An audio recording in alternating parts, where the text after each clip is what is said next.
It's about I gotta say, it's the stupidest thing in sports. Being able to run as he shoots the moon to the fans here in Green Bay. That is a disgusting act by Randy Moss. This is not Detroit, man. This is the Super Bowl.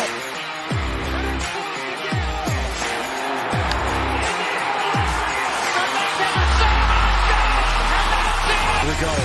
Stop from the gun to the touchdown. It is caught. Touchdown. This is BS Sports. And welcome in. Welcome in on another rainy... This is the second week in a row where it's been a rainy Tuesday. And I don't really know why. I don't make the rules. I don't choose what the weather is, but it just happens to be rainy. I mean, currently right now, the Tigers are, I think, sitting in a rain delay. Their game was supposed to start against the Mets at 7:10, but rain, just all over the place. It's been terrible today. If you're living in mid-Michigan, or honestly, if you're living in like in the Midwest and maybe even the East Coast, this has been awful. I hate this. I hate this rain. But anyway, we got a good show for you. We got a lot to talk about. March Madness delivers. Final Four is set. My bracket is dead. I had a good, well, not technically. I do still have Uconn making the national championship, so I could at least get that. But other than that, my bracket's dead. I'll never forgive Purdue. I'll never forgive I'll never forgive them. I won't. It's done.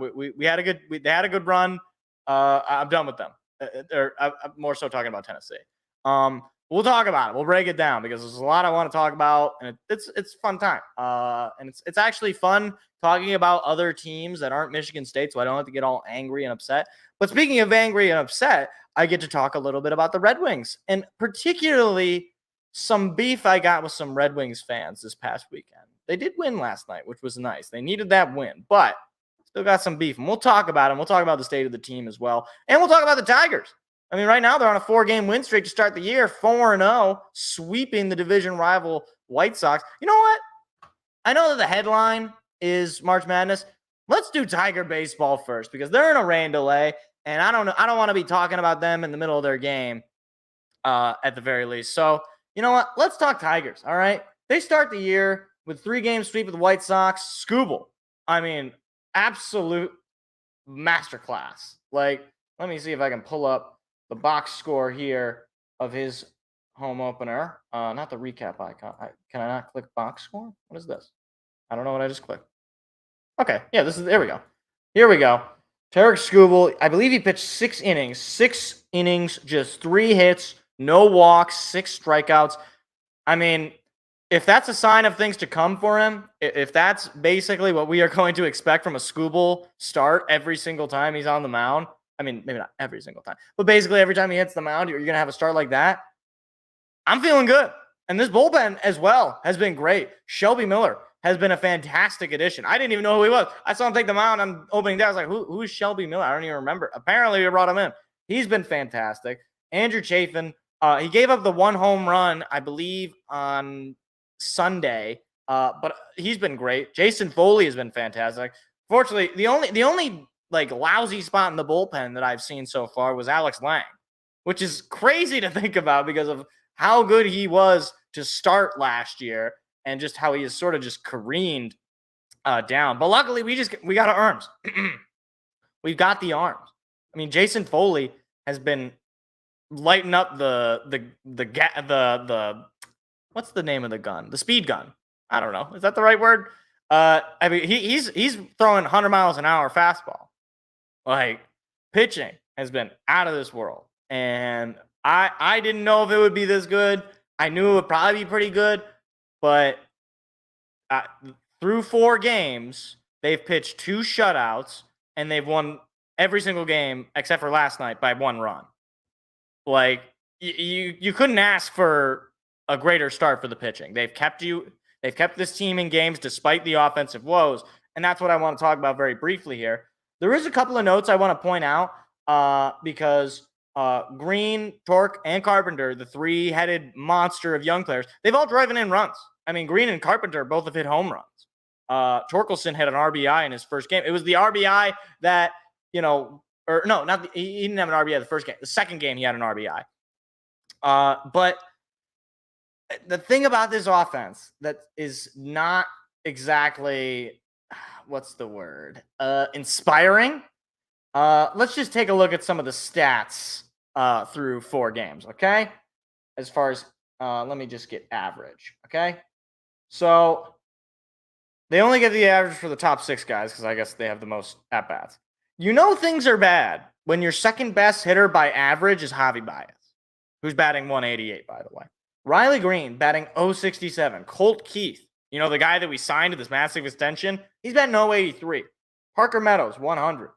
Spencer Torkelson, 176. Your best hitter right now is Mark Canha, who, to be fair, nice offseason addition if he can continue at this pace, but I don't think he's going to be a 300 hitter. But if he can be at least half of what, well, maybe not half, at least like 3/4 or of this, I'd feel satisfied. Batting 308, he's got a 1086 OPS. As far as RBIs, I want to say Carson Kelly. Yeah, Carson Kelly leads the team with 5 RBIs. I don't think anybody expected that. And then in terms of OPS, again, I already said Mark Canha leads it, but you got a lot of guys below 700, at least in terms of, qualifying plate appearances here for guys. And on MLB.com is what I'm looking at. Parker Meadows, 550 OPS. That's not, you can't be at that. Like, obviously, I know it's 4 games. I'm not ready to write any of these guys off. I think Riley Green's a great player. I think Spencer Torkelson's got some power in him. I think Parker Meadows can be a solid bat. And they wouldn't have signed Colt Keith to the contract they gave him if they didn't have some belief that he's going to develop to be that, top of the line first or second baseman, not first baseman. But it is something to be a little concerned about. I mean, last night they almost got no hit. Like they didn't drive in a run until extra innings. Like, I know you're doing it against the White Sox and the Mets. Like, you're getting the wins, and I'm not upset with it. But I need to see a little bit more consistency from this offense to really feel like this offseason was a success.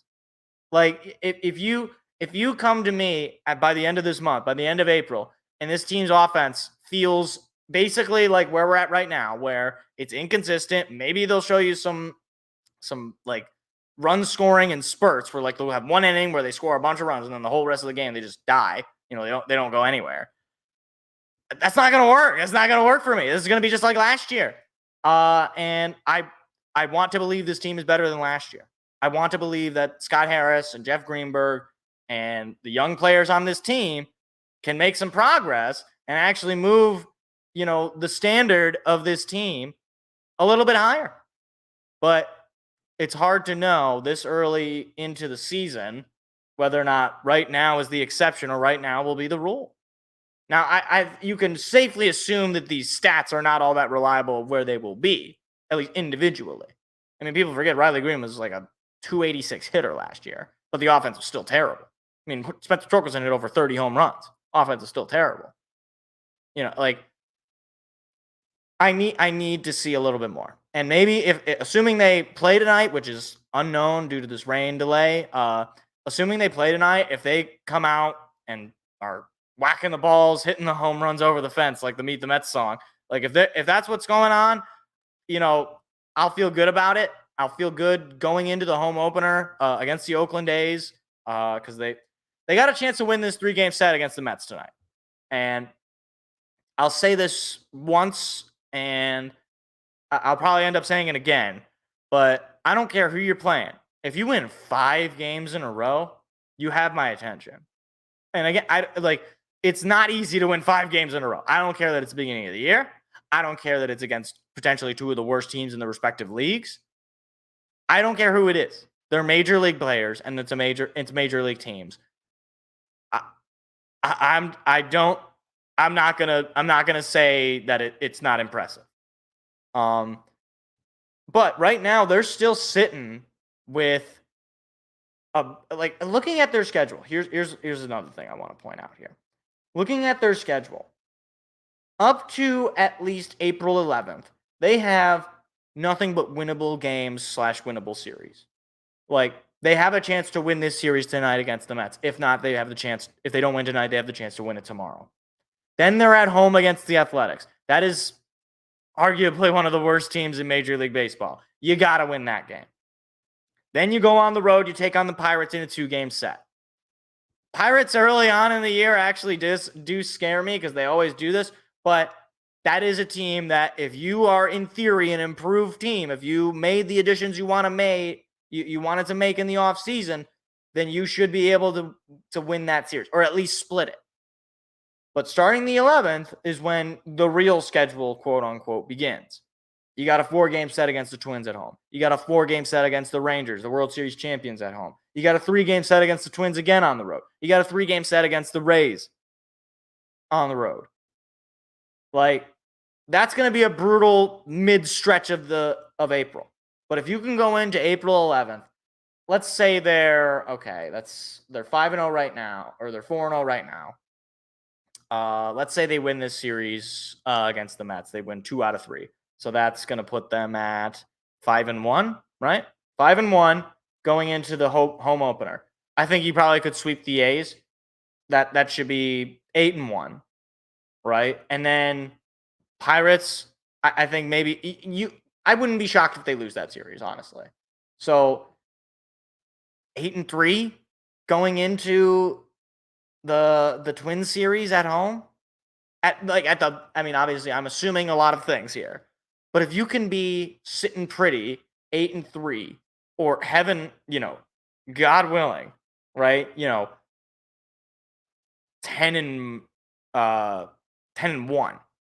something crazy, right? If you're really dominant, or maybe not dominant, but you're really winning a lot of these games and then dominating a few games in there, okay, then we can enter mid-April and feel like, all right, let's get ahead of this. Let's take let's try to crunch on to this division lead and make it a very difficult challenge for the Twins or the Guardians or whoever to reclaim that title. Because you already played a divisional opponent, and you're going to have another chance against a divisional opponent next week. And then later on in the month, you'll have them again, and then later on in the month, you have a different divisional opponent in the Kansas City Royals.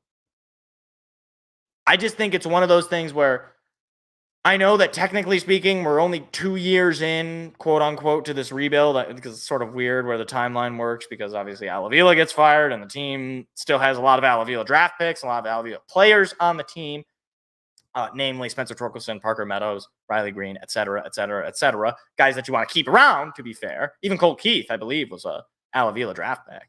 But all of this monologuing is to say, there is a path for the Tigers to really grab my attention and to really grab the baseball world's attention. More importantly, I don't care. They'll have I'll be watching their games, right? I would like the national stage to be like, hey, wait a minute. You should look out for the Tigers, because it's been 10 years since this team made the postseason. So needless to say, this rebuild has not exactly borne a lot of fruit. But I think you might have the right guys in charge, potentially. The pitching is there. It's up to the bats, and it's up to the development of these hitters at the major league level, and that's on AJ Hinch, that's on the hitting coach, that's on the actual roster construction itself. So hopefully they can pull it off, and hopefully they'll be able to get this game. They still got the tarp on the field there over at Citi Field in old Queens, New York. So we'll see if that game ends up happening, but I'll be live during the whole thing. So if something crazy happens, well, I'll see it. But now we can actually get into the headline of this, which is March Madness. March Madness update. So a couple of the games I want to talk about. First of all, Alabama. They're in the Final Four. We'll get into that. But they upset North Carolina. They beat them in a close game. It came down to the wire. I didn't watch this game, full disclosure, but I did have Alabama getting this far. So I want to, no, I don't think I had No, I don't think I had Alabama winning that game. But they win a close game against North Carolina. What's his name? Caleb Love. Isn't that? Or no, Caleb Love's for Arizona. He used to be on North Carolina, right? I get so confused with all these transfer portals and guys that I sort of recognize. But hey, man, look, I watched Alabama play Clemson pretty tough to get themselves into the Final Four. I don't think that there's some slouch team. I know that Uconn is terrifying, and we'll get into them a little bit. But I don't know, man. I mean, like Estrada, he's something to be feared. Pringle, he's a guy to be feared. You know, like they have some guys on this team that can, you know, strike fear into a man. Now, whether or not that these players show up against UConn and apparently the like black magic evil spells that they're running, they got like Harry Potter and Gandalf on their team. I don't know what's going on in UConn, but apparently they have no, you know what they have? They got the Space Jam aliens on their team. They went it. You know what? Let's just get into that game because that game, UConn, Illinois, I got to tell you, I don't think I've ever seen such an utter buffoonery and collapse from a basketball team in my life. And I spend most of my time watching Michigan State basketball. When I saw the stat that said that UConn went on a 30-0 run, I just about passed out. 30-0? How do you not score 1 point while the other team is scoring 30? Like, I don't even know how, like, statistically speaking, okay? Like, I'm talking pure mathematics. There is no world where that should happen. But it did. And again, it's not like in this game, it wasn't like you had just one guy really take. I mean, you had Klingon, he had 22 total points in the game. And I mean, he's a stud, obviously. But like, other than him, it's, you know, a couple of guys in double digits, you know, a couple of guys off the bench in double digits, but it's 10, 11 points. Like, this UConn team is just built different. And I think what's even scarier is their coach. What's his name? Dan Leary. Dan Leary. When they interviewed him at the halftime or the halftime interview or whatever, he's going into the locker room and he said like some generic things about, and I was just like, I could just see in his eyes. And I told my dad this because I was at home over the weekend. I said, "Oh, he's gonna kill them. He's gonna kill them. He's pissed off because the game was close at the half. It was 28-22, I believe, at the half. But I don't know what happened in the second half. Like, it wasn't like they shot very well from three. They shot 3 for 17 from three. But they shot the ball 60 times. 31 for 60. More than half the time they got a shot off, they were making the basket. Meanwhile, Purdue shot 25% from the field goal. That's just math. That's just science. You're not going to win that game. It's just not going to happen. Like, if you just look at the box score and you don't, outside of maybe the field goals and three-pointer, even honestly, you look at the three-point, if you didn't look at the field goal percentage, you looked at everything else, you'd basically be like, oh, okay, this is probably a pretty close game. I don't really know who would win. Like, this is actually, I'm looking at this right now. This is a live reaction of me looking at this box score. If you just look at the box score and you don't look at the field goal percentage of the box score, you would think this game was a fairly close matchup. I mean, both teams shooting very poorly from three. Both teams shooting the same amount of free throws and taking the same amount of free throws. Teams with comparable amount of rebounds, although UConn out-rebounding them. You know, but Illinois out-rebounding them on the offensive side. You know, a lot more assists, to be fair, and just a few more steals. A few more blocks there. About the same amount of turnover. Like, this game is such a, like, I don't even know how to describe it. I've never seen in a March Madness game going into the Final Four utter domination. You win the game by 25 points in the Big Ten, in the March Madness tournament. Man, I don't want to play you. I don't want to play you. I don't want to play the team that did that, because that is the sort of thing that goes down in infamy, right? Like, Illinois, short of winning a national championship, is not living that down. So, yeah, that's rough. But on the other side of it, okay, we have a little bit more controversy, okay? Because I have some beef, and not as much beef as we'll talk about with the Red Wings fans, but certainly beef with one Zach Edey and the Purdue Boilermakers. They make the Final Four, I believe, the first Big Ten team to make the Final Four since Michigan in 2018. No, because Michigan State made it the next year. So they might be the first team to make the Final Four since Michigan State. So I could be wrong on that, though. If I'm wrong on that, just feel free to point it out in the comments or whatever. I'm just saying things. Okay, this is a live show. But Purdue, they pull off the win. It was back and forth. It was a great game. I will say that it was a great game between Purdue and Tennessee. However, I just gotta say, all right, I don't want to hear about Zach Edey. I don't. Okay, you know what Zach Edey's skill is? He's 100 feet tall. That's his skill. He's one of the Nephilim. Okay, like the guy is 100 feet taller than everybody else on the court. And so what does he do?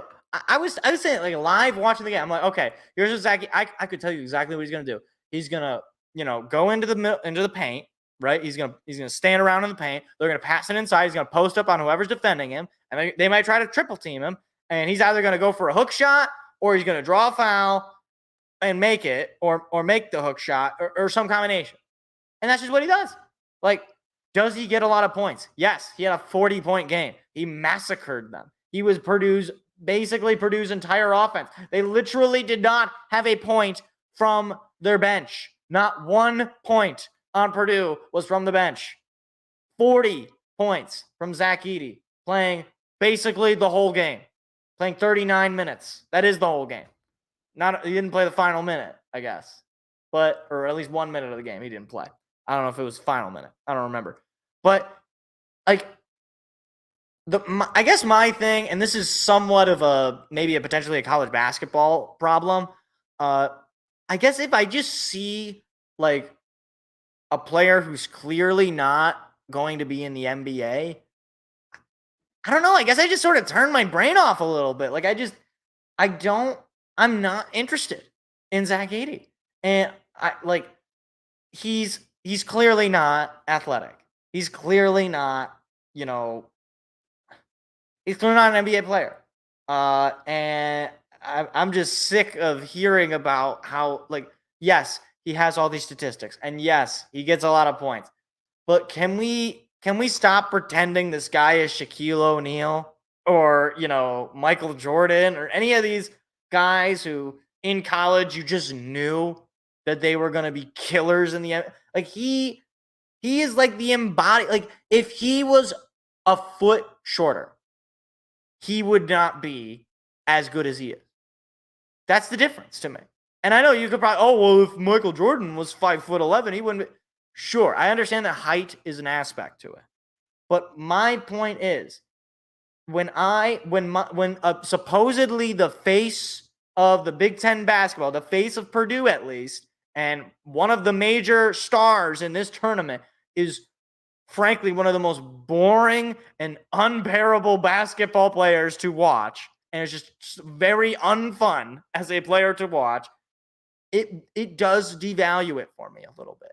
No disrespect to him personally. He seems like a fine young man.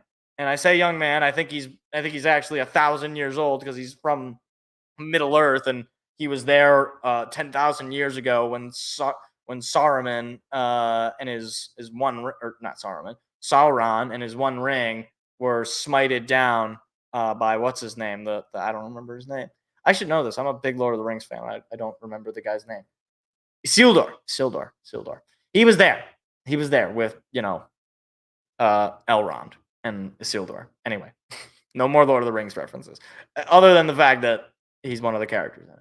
But I will say, and I don't think this guy is necessarily an NBA talent either, but Dalton Connect, absolutely fabulous performance as well. 37 points. He was lighting it up. Like, he shot 50% from three. It was crazy. I loved this game as its own.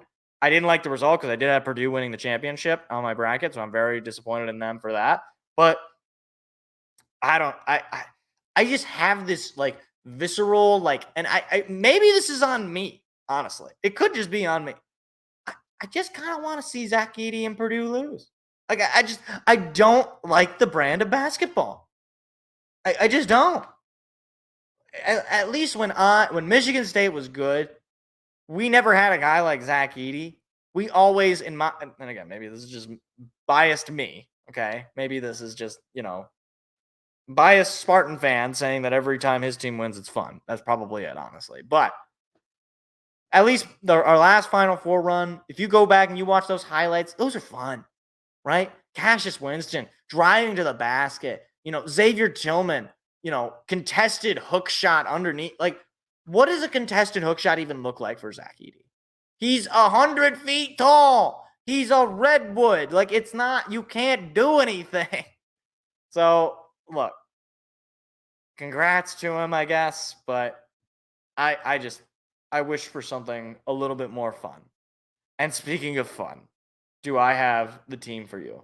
NC State, the absolute, the most unbeatable team of the tournament. NC State, by the way, let me pull up their schedule, because I don't think I need to have this right as to the last time that they lost a game. Okay, let's see. Pulling up their schedule.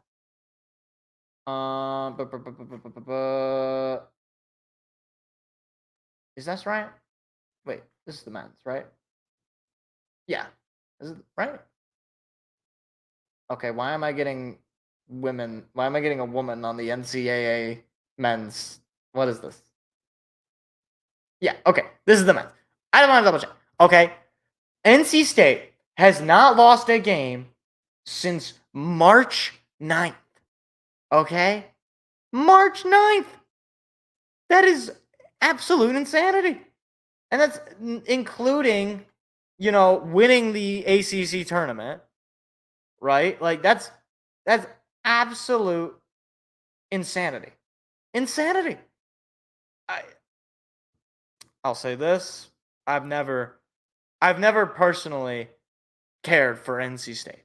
Not in that I hate them, but in that I have zero feeling about NC State. They are now my favorite basketball team. In part because they have one of the single greatest players, in my opinion. Not because he's all that good, but because he is hysterical. And that is my friend, DJ Burns. DJ Burns put up a 30 bomb against Duke, by the way. Who's the real kings of North Carolina? It's not the Tar Heels. It's not the Blue Devils. It's the Wolfpack. Well, I guess they're wolves. Wolves don't really bark. Oh, that's what wolves do. They howl. Anyway, I'm sure that's really great. But I don't care about anybody else on their team.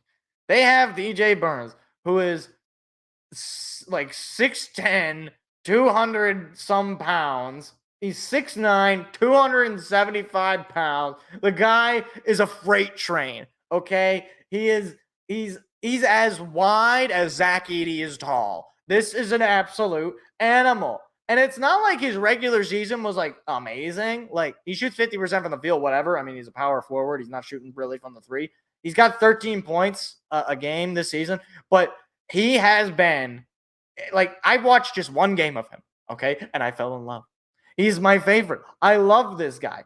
And he's similar to Zach Edey in that I don't think this guy has an NBA future. Not unless he cuts all of that weight or he just becomes Shaquille O'Neal magically. But DJ Burns Jr., This guy, I don't care. I just have fun. Okay. I'm here for fun. My team got eliminated after the first weekend. Can I just have fun? All right. I'm here for fun. DJ Burns is fun. Like, I did see this on one of the sports Reddit. I believe it makes more sense on the college basketball subreddit, where some Purdue fan was like, "Oh, look at the DJ Burns and Zach Edey have the same stats. And people hate Zach Edey but love DJ Burns." And let me tell you, you're darn tootin'. I hate Zach Edey and I like DJ Burns. You know why? Because DJ Burns is funny. Zach Edey is not funny. It's just stupid. It's like you created a character in Madden who's 8 feet tall and he makes every contested catch. It's not fair. It's stupid. It's like he's not a real. It's not a real. It's like you're just using a cheat code, right? Whereas with DJ Burns, it's like when you make the character that's super fat and out of shape, but you just make him an absolute animal. You make him your running back one. That's what DJ Burns is.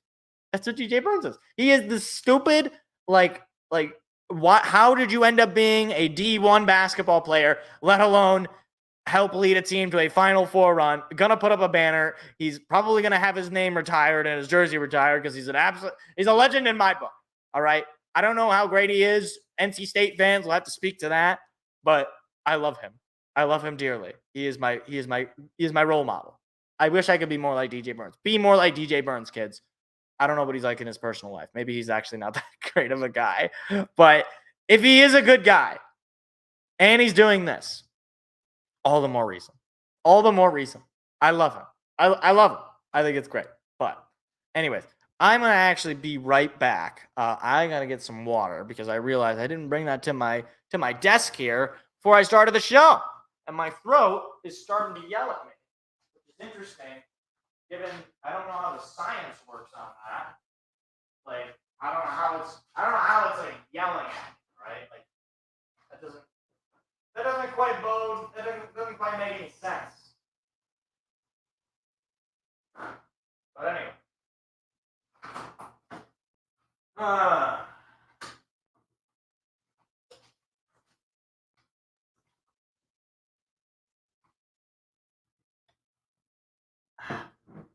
Okay.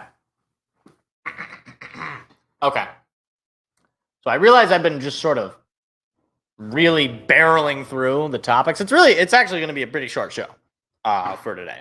Bit of a slow news week, I guess. But I want to spend some time very briefly. Well, actually, let me real quick.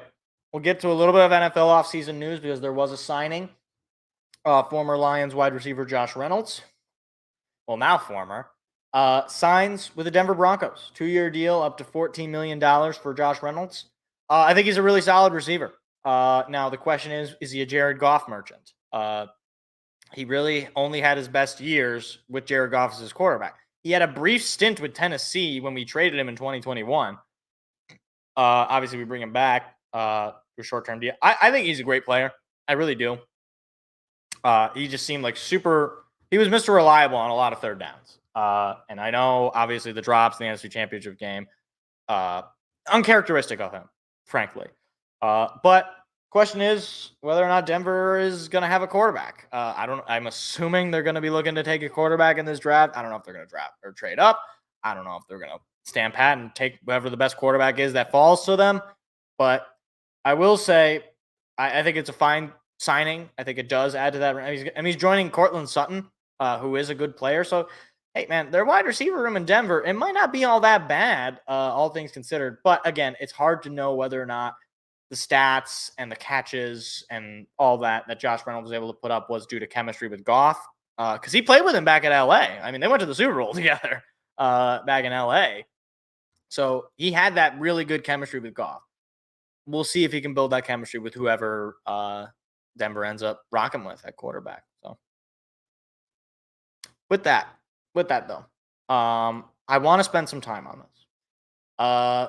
At least in that I need to really engage this because there is a lot of stress going on in the Red Wings fandom. And a lot of it makes sense. A lot of it is based upon the team itself. The team has not been performing to the standard that they should be. Right now, they're tied with the Capitals in points, although the Capitals have a couple of games in hand. So, they are currently outside of the wild card. And over this past week, I believe it was Thursday. Yeah, it was Thursday night. They get absolutely slaughtered to the Hurricanes, Carolina Hurricanes. And I decided I needed to gauge where Red Wings fans were. So I never do this. And I probably won't do this again, at least not for a very long time. But I decided I was going to post on the r/Detroit Red Wings, the Detroit Red Wings subreddit, because I figured, these are the fans. They speak for where we're at on the team. So I figured, all right, let's see where I'm at, because I'll expose myself a little bit, because I'm sure maybe if you catch this video, if you're in the Red Wing subreddit, you'll probably have seen this post. Patience is running thin. So I want to just set this all up and sort of summarize what I was saying. So first of all, I want to start here. I do not hate Steve Yzerman. I don't believe he should be fired. Under no circumstances should we be firing Steve Yzerman. Okay? Okay. We're good. With that out of the way. Or you know what? Even further. I love a lot of his signings, frankly. I think most of his signings have worked out. I know some people have been down on some of his signings. I think most of his signings have been good. Goss to spare. Obviously, Patrick Kane. You bring in JT Compher, who is a really good player. You bring back, you extend Michael Rasmussen, who I think is a solid contributor. You extend Dylan Larkin, who has continued to be not just the captain, but also just probably one of our more productive players. I like a lot of his drafting. Our prospect pool is consistently, depending on you can look at any publication, it's consistently ranked somewhere in the top 10. And we have a couple of guys, actually 3 guys right now, that have come up and at least looked and played pretty good. In Mo Sider, obviously won the Calder Trophy. Lucas Raymond looks like a star in the making. Simon Edvinsson, still waiting a little bit for him, but he's played pretty competently at the professional level. He's kind of had in and out roles at the NHL level. He hasn't really had the consistent staying power.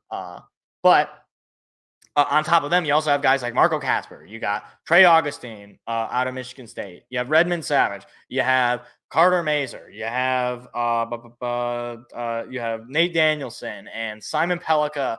And I can't think of his. I'm not gonna say his full. Simon Pellica. You know who he is if you know who he is.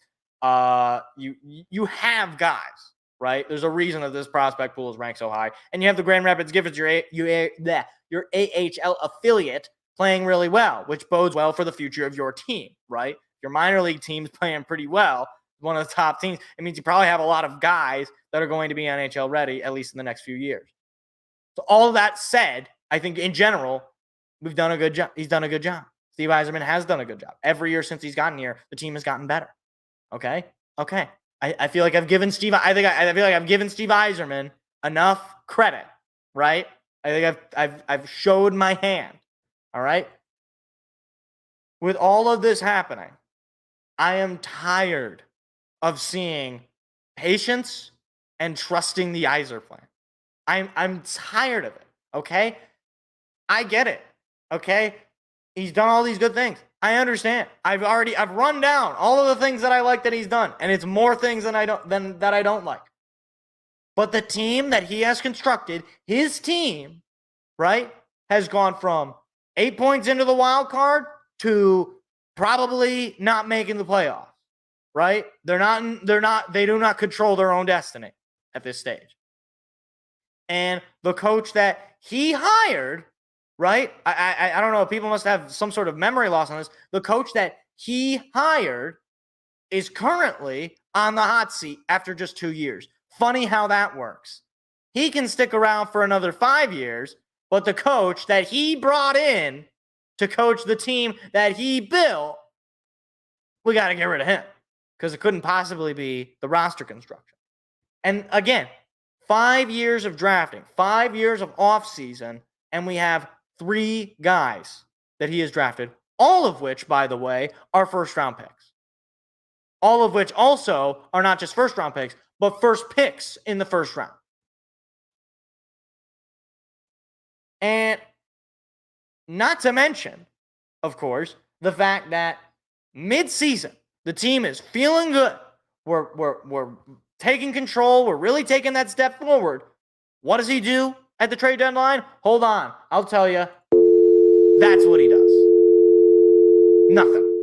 He sends off Klim Kostin, a player that he brought in, by the way, for some extra cap.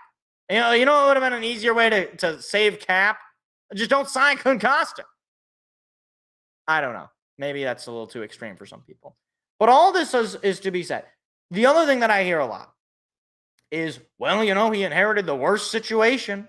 He inherited a terrible situation. Holland man, it's been 5 years. I don't want to hear about Holland, okay? Kenny Holland, for all the warts, okay?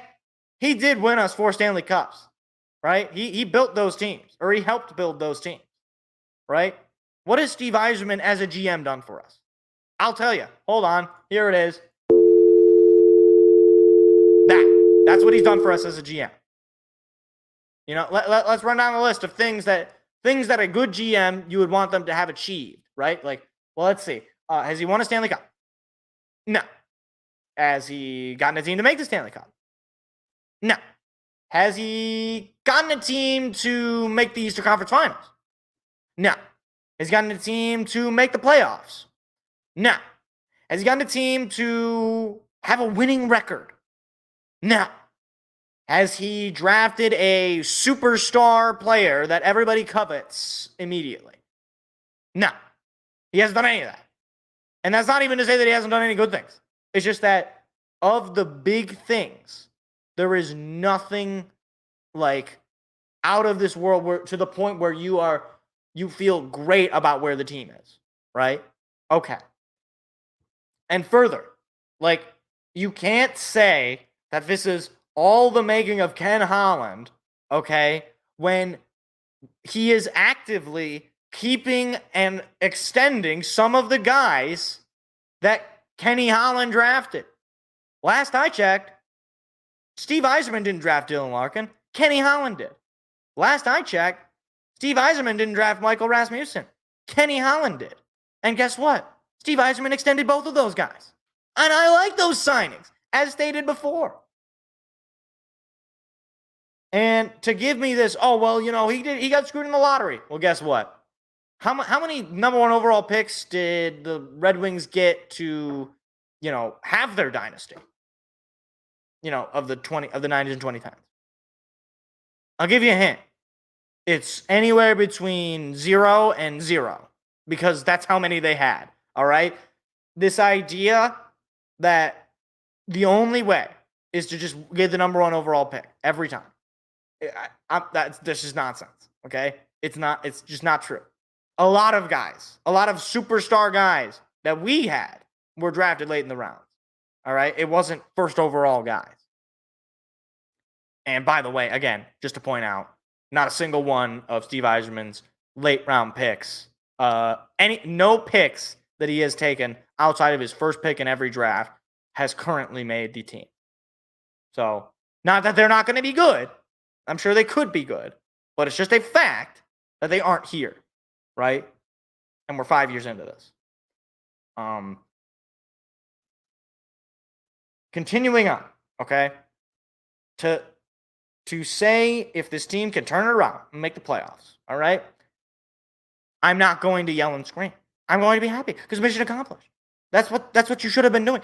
5 years in, it is a perfectly acceptable thing to not just,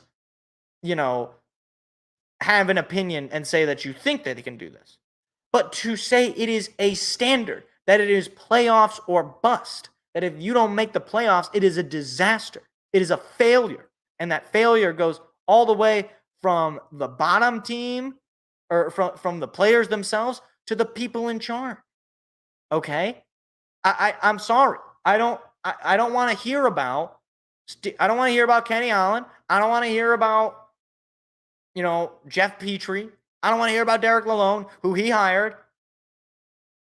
his team. He's the boss. Team should be in the playoffs. They were in the playoffs going into the final full month of the year. They were securely in the playoffs, and they fell like a sack of bricks. That is on roster construction. That is on the coach that he brought in. That is on the individual players that he brought in.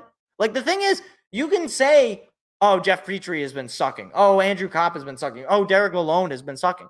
Right. Did they just drop out of the air? Were they signed by Ken Holland? I don't know. It seems like, according to a lot of people, maybe they were. Maybe the ghost of Ken Holland, possessed Stevie Y into signing Jeff Petrie. That's probably it. But I post this on Reddit, and lo and behold, some numbskulls, some just single-digit IQ Red Wing fans decided to leave some of the most other than to give them the most charity I can, some of the most naive and simplistic rejections. Like, it is to the point where you are not intellectually mature enough to even posit that maybe the spot that you're in at the watch of your idol, who, by the way, I'm just going to be honest, I don't know that many of you people even watched Steve Yzerman play, let alone, grew up with him.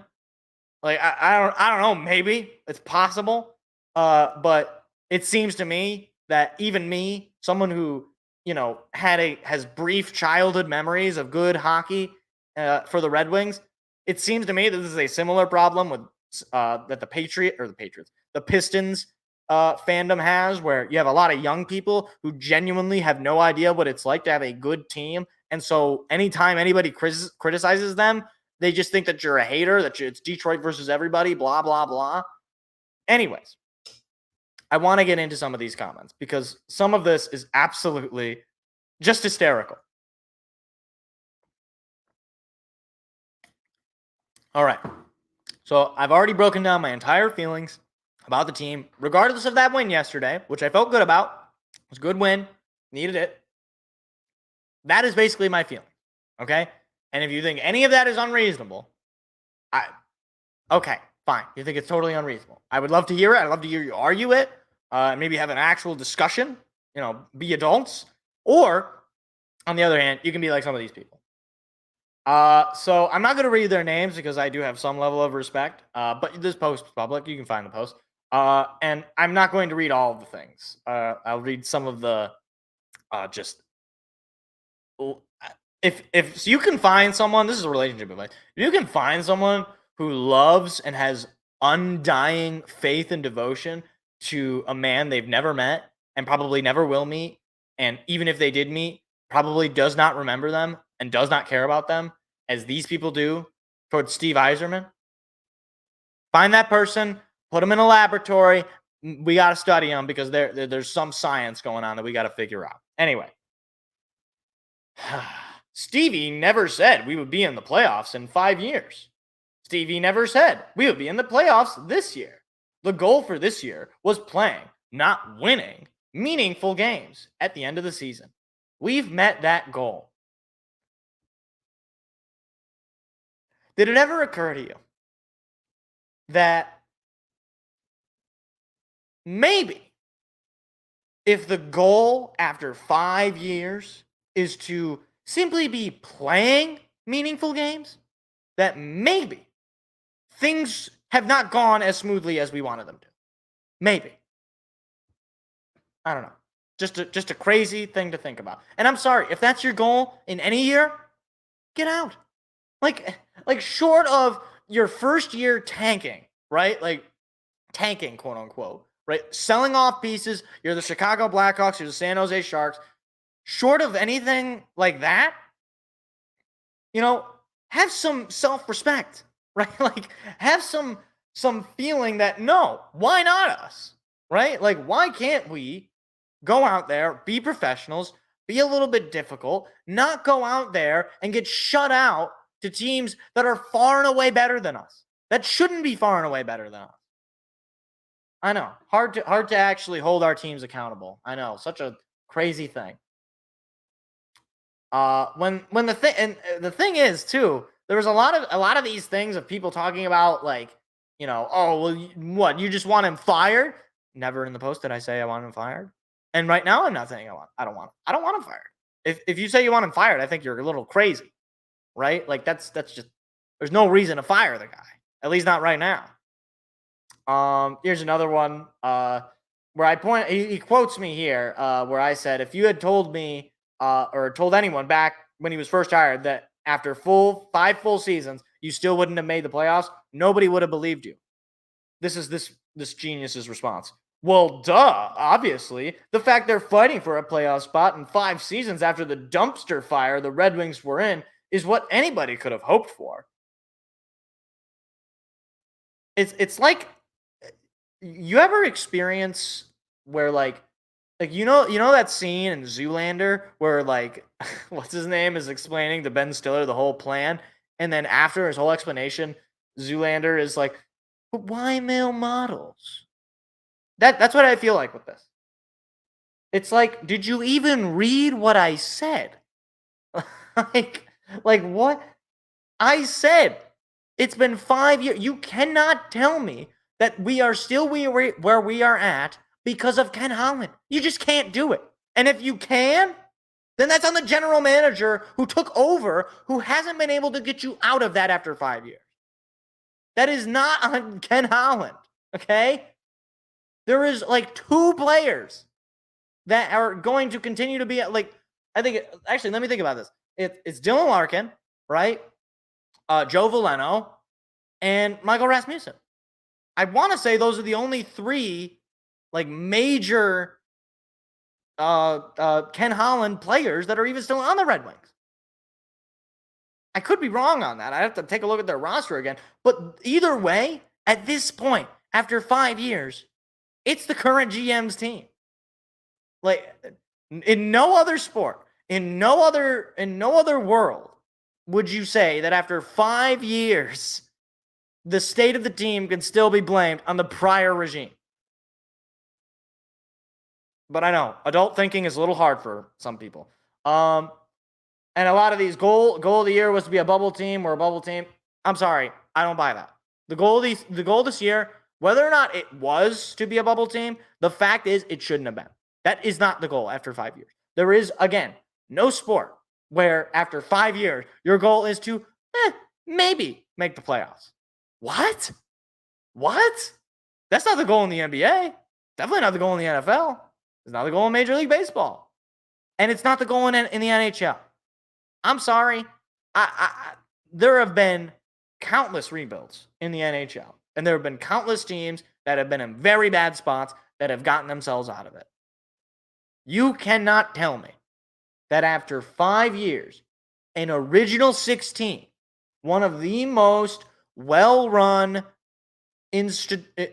well-insulated franchises, who helmed by, in theory, one of the great general manager minds in the NHL. And I do actually believe that theory, by the way. You can't tell me that if you are not in the playoffs after 5 years, that is the goal, that is successful. It's not. It's just not. And this is another one that totally, it gets me here. And I don't understand how these people exist. I've seen this so often, and I cringe every single time, because this is the kind of stupidity that keeps fans in this city in particular that keeps them like unyieldingly loyal to their teams, to the point where they do not have the capacity, the intellectual ability to actually criticize their team. They just think it's Detroit versus anyway. And I won't read this whole thing because this guy wrote a soliloquy in stupidity. You're not an owner, and your patience doesn't matter at all. I'm so sick of entitled fans who think they are owed a winning team after a certain amount of time. That's not how sports have ever worked. Every team is trying to win, and it's an endless cycle of trial and error, and with some luck factored in. I follow sports as seriously as anyone, And I've never had this feeling of entitlement to have my teams be successful. I'm going to cut it off right there. I'm sorry if you don't have an entitlement to have your teams be successful, then we need to drop you off at kindergarten and give you some blocks to play with because you have a infant level of, critique. We could put some shiny colors in front of you and you would be entertained. We'll throw on the Teletubbies and Elmo because you should not feel that you're entitled to high levels of entertainment. Frankly, I do invest a lot of time and money watching these teams. So it's not like it's a zero-sum game. And you could say, well, you don't have to. You can just do it illegally. Fine. Yeah, maybe I could. I don't want to do that. And to say that I, as a fan, am not entitled to some level of competence to a team that is run well, why would I even watch sports if I didn't believe that I have some level of expectation that my team should be good, right? Like, imagine, okay? Imagine you go to a restaurant, all right? And, you sit down for your meal, you order it, you're expecting something really good, and you get some crap, right? And you tell the waiter, hey, I don't really like this meal. This doesn't taste very good. They send it back, and the cook comes up to you and he says, you're not entitled to a good meal. Nobody told you had to come out and eat at this restaurant. You should go somewhere else. Nowhere else does this line of thinking, does this idiotic line of thinking work. Nowhere else. Okay? Like, I do not understand. Like, this is the kind of attitude that tells me you will put up with anything. You will put up with anything. Because, okay, if the Red Wings went 0-82, would you say, well, you're not entitled to anything? This is just, it's like there is some line where the team that you root for, you have to have expectations. Because if you just sit there and you're like, well, I'll just turn the game on and we'll hope my team wins. And if they win, that's good. But if they don't win, that's great too. I don't work that way. And adults don't work that way. Adults have, lives. They have, things that they have to do. And on my downtime, I'd like to be able to experience a team that is competent, that goes out there and puts a good product, that's entertaining. This isn't entertaining, okay? Nothing entertaining. And that's another thing. We'll get into a few other comments. There's nothing fun about a team collapsing in the late years. What's fun about that? I don't care what you did the last, 3 or 4 months going in. What kind of, yeah, I guess, my relationship with my girlfriend was great up until the very end where she, crashed my car and burned my house down. Other than that, I really enjoyed the relationship. Like, what? The level of intellectual, weakness of these fans that, again, they cannot even take seriously the possibility that things might not be where they should be. That we should have higher expectations based on the general manager in charge, the roster that he's constructed, et cetera, et cetera, et cetera. Okay? Moving along. Let's see. There's a few actually, and I will give some credit, there's a few actually really great comments here. A few talking about, the cap situation and, where we're at as far as signings, and a few, reasonable takes about where we're at in terms of the playoffs. Is there still a chance? Stuff like that. There was one, and I don't know if I could find it somewhere. It's probably down here somewhere. I had a brief chat with someone about where's this team at relative to other teams, and he gave some really good answers. I wish I could find this guy. I would love to actually, continue to talk about him about the situation. Maybe at the end of the year, depending on where we're at. Maybe I'll reach out to him and see if he wants to come on the show and talk Red Wings, or even just to chat in general. I really don't care. But again, a couple more about entitlement and a couple more about this is amazing. Any rebuild that only takes 5 years is immaculate. What the hell world are you living in? What are you talking about? just think of it this way. I want some of these Red Wings fans. If Ken Holland was saying the sorts of things that you're saying about Steve Yzerman, about the state of the team, put yourself in 2018, all right? And Ken Holland is saying the same crap that you're saying. Are you happy or are you upset? I reckon you're probably pretty upset. There you go. That tells me everything I need to know about what you're saying, right? And this one also got me, and I don't know if this guy was joking. He said NHL rebuilds take a decade, which is exactly what Ken Holland said. He said rebuilds can take 10 years, which they do not. And I'm sorry to burst a lot of Steve Yzerman fans' bubble, but they do not, right? They do not take a year, or they do not take 5 years. They do not take 10 years. They take 3 to 4 years, okay? In general, if you were to average out every rebuild in the history of the NHL, they take around that time, okay? So, moving along as well. This is another one. Like, I point out, like, we don't have any rookie, or somebody pointed out we have no rookies here at the end of this rebuild, which is a good point. Like, the only rookie on the team is Edvinsson. And some numbskull points out, what do you mean? Sider, Raymond, and Edvinsson. Those are, what do you expect? It's like, well, for one, 2 of those guys aren't rookies. So you're already out 2. And number 3 on that list didn't even make the team to start the year. So not exactly a great situation. And a lot of this, what would you do better? I didn't say I would do anything better. But again, it's, people who do not have intellectual capacity to actually criticize, their religious idol, I guess. I just don't understand it. I don't get it. But there was a few comments that I thought were pretty good. And a lot of people actually are willing to be a little intellectual, a little expose themselves to a little bit of tough and critical thinking about their favorite hockey team. But I'm sorry, I'm not going to get down with people who just talk about stop complaining, be patient, trust the Yzer plan, blah blah blah. Don't ever criticize Steve Yzerman. He's done mostly good things, so therefore he's never done any bad things, and the state of the team is not his fault, despite the fact that it's his team and he's built it, and every single player that is here right now is here basically because of his own choice. All of that being said,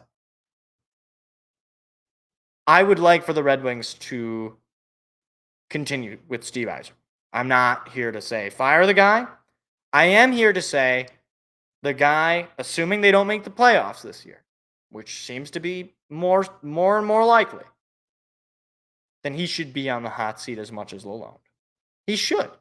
What year, if we don't make the playoffs this year, and heaven forbid, if we don't make the playoffs next year, how many more years are you willing to put up with this? Are you willing to put up with, 3 guys in your draft, not a single late round pick playing on your hockey team? 5 years in, 5 drafts in? Because I'm not. Especially when I hear about these guys all the time, about how great they are. About, Johansson got a goal. Red Savage won the Big Ten with Michigan State. Trey Augustine, Big Ten Player of the Year. We don't have a goaltender. We have supposedly 2 goaltenders, in Augustine and Kosa, in our system. Well, Augustine obviously playing in college, but Kosa in our system hadn't seen any NHL ice time. And we drafted Kosa at this point. Let me look how many years ago we drafted him. Sebastian Kosa. We drafted him 3 years ago. And I know, goalies, it can take some time. I understand. But he's going to be 21 years old right now. A lot of people saying, oh, well, you want a bunch of 18-year-olds? No. Raymond just turned 22, right? these prospects that we have, they're not all, like 5 years old. I know this is shocking, again, to believe. Like, I think people have this idea that every prospect we drafted out of high school last year. But it's not the case. It's just not the case.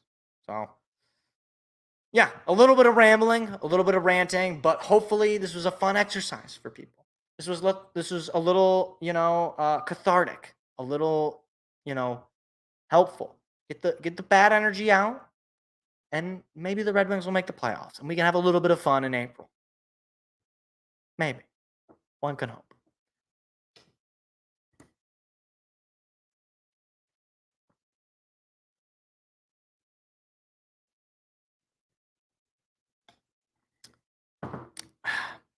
But with that is where we're going to wrap up the show. I thought it would be a little bit of a shorter show, but it looks like we kind of basically made time. A little over an hour there. I guess rambling about the Red Wings took a long time. That's going to be a nice clip. So that's definitely going to be uploaded for people to enjoy and yell at me for. But we will be back again next week. We will have a national champion in college basketball by next week's show, so that's going to be a lot of fun.